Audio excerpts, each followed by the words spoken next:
बाटे अरे बढ़िए बुझाइल बात खास बाटे हो का।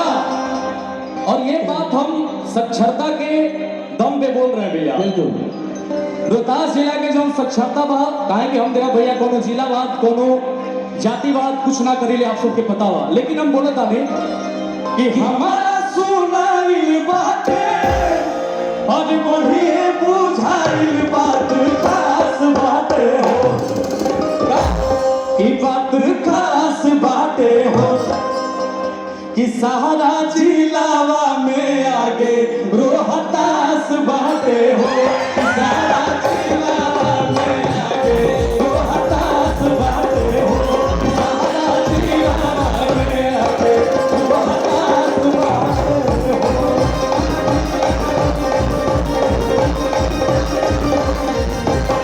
हमारा सुनाइल बाटे बढ़िए बुझाइल बाटे हमारा सुनाइल बाटे बढ़िए बुझाइल। हमारा देखा दुगो भाई लोग ऐसे डांस कर देता, वाह अच्छा अच्छा कर रहे हैं डांस। की बात खास बाटे